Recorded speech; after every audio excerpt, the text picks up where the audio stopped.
Ngayong araw, ginugunita natin ang buhay ng isang taong kinilala nating si Lolo Mars, na naging ilaw ng karamihan ng mga naririto ngayon sa oras ng kadiliman.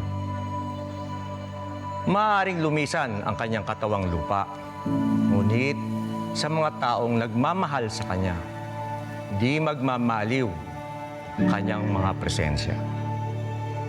Marami tayong alaala kay Lolo Mars. Siya ay haligi ng kanyang pamilya, isang kaibigang maaasahan, at isang taong may pusong bukas para sa lahat. Sa kanyang mga salita at kilos, ipinakita niya ang tunay na kahulugan ng pagmamahal, pagpapatawad, at kababaang loob.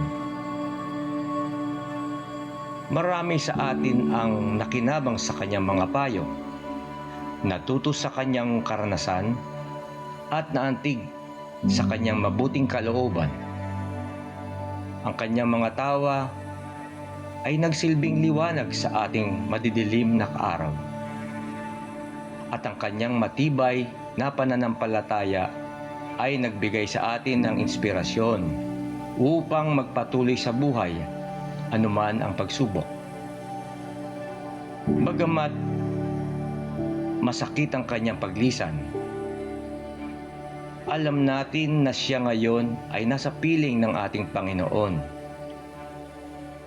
malaya sa sakit at pagod. Nakikiramay, Hershey. Huwag nating kalimutan ang kanyang mga aral, ang kanyang pagmamahal, at ang kanyang alaala. Sa halip na lungkot, ipagpatuloy natin ang kanyang mabubuting gawa bilang pinakamagandang pangaral sa kanyang iniwang pamana. Paalam, Lolo Mars. Salamat sa lahat ng iniwan mong alaala at pagmamahal. Hindi ka kailanman malilimutan.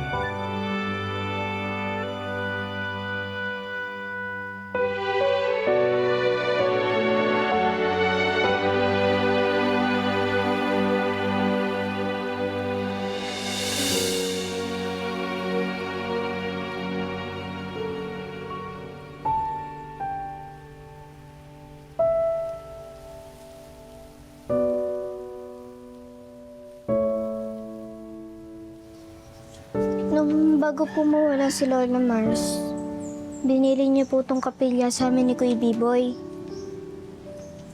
Surpresa niya daw po ito para sa Bukang Liwayway. Gusto niya daw po mapalapit tayong lahat sa Panginoon. At naniniwala po siya na ito po ang tanging paraan. Kahit wala na po siya, sana po mabigay natin ang kahilingan na yon. Bukas po ang kapilya para sa ating lahat.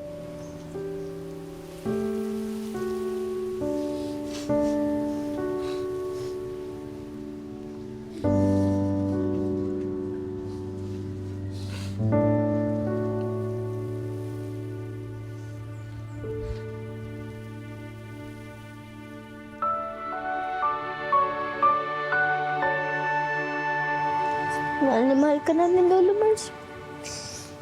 Hindi po kita makakalimutan.